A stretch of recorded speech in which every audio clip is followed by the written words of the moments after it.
Crispy crunchy आज हमने बनाए हैं स्पेशली आलू और चिकन के नगेट्स, जो बनाना बहुत ही ज़्यादा आसान है।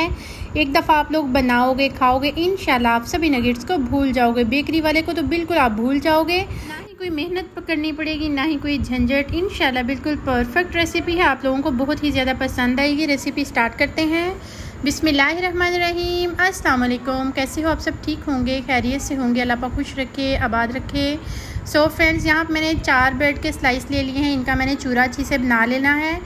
1 पाव मेरे पास चिकन है, 1 पाव ही मैंने आलू लिए हैं जिनको मैंने बॉईल कर लिया है।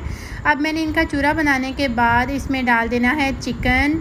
2 अदद मेरे पास सब्ज़ मिर्ची है, कुछ मेरे पास लहसुन के जवे हैं, हाफ़ प्याली धनिया है, 1 टीस्पून नमक, 1 टीस्पून काली मिर्च और 2 टीस्पून इसमें चाट मसाले का जाएगा। इसके अलावा हमने कोई भी मसाला वगैरह इसमें नहीं डालना। अब हमने जो बॉईल किए हुए थे आलू, इनका छिलका उतार लिया और इनको मैंने ठंडा कर लिया है।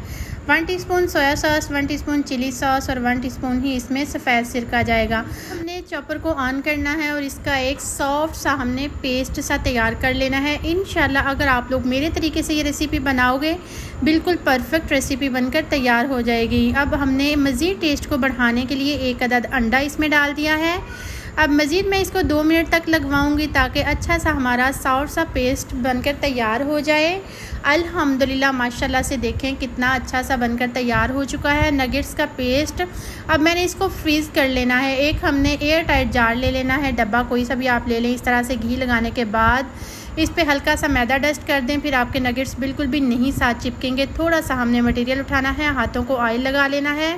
इस तरह से हमने इसको नगेट्स की शेप दे लेनी है। इसको हल्का सा मैदा लगा लिया है। ब्रेड क्रम्स लगाने के बाद हमने इसको रख लेना है 1 माह के लिए, 2 माह के लिए हम इसको यूज़ कर सकते हैं। अब हल्का सा मैंने 2 से 3 चम्मच ऑयल पैन में डाल दिए हैं। इसको बिल्कुल मीडियम टू लो फ्लेम पे हमने करना है 3 से 4 मिनट तक एक साइड पे और 3 से 4 मिनट तक। टोटल हमने 7 मिनट इसको लगवाने हैं। माशाल्लाह से देखें बिल्कुल लो टू मीडियम फ्लेम पे आपने कुक करना है, क्योंकि हमने चिकन इसमें कच्चा यूज़ किया है, बॉईल किया हुआ हमने बिल्कुल भी नहीं यूज़ किया। अल्हम्दुलिल्लाह 3 मिनट के बाद मैंने इनकी साइड्स चेंज की है। माशाल्लाह से देखें लुक इनकी कितनी खूबसूरत सी नज़र आ रही है।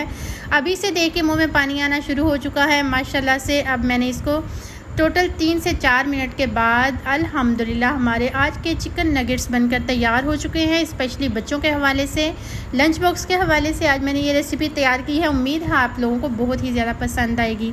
अल्हम्दुलिल्लाह मैंने इसको डिश आउट कर दिया है। माशाल्लाह से इसकी लुक देखें कितनी ज़्यादा खूबसूरत नज़र आ रही है। मेरे चैनल पे मैंने बहुत ही ज़्यादा आसान से आसान रेसिपीज़, चिकन नगेट्स, आलू के नगेट्स, आलू cutlets, biryani recipe, korma recipe, हर रेसिपी आसान से आसान अपलोड की है। उम्मीद है आप लोगों को बहुत ही ज़्यादा पसंद आई होंगी। अगर इस पॉइंट पे ज़रा सी भी अच्छी लग रही हो तो लाइक ज़रूर कर दें और नूर्स किचन को सब्सक्राइब ज़रूर कर दें। बेल आइकन को ज़रूर प्रेस करें और कमेंट बॉक्स में अपनी फीडबैक ज़रूर दिया करें। आप बहुत प्यारे प्यारे से खूबसूरत से कमेंट करते हैं। ओके जी, अल्लाह हाफिज़।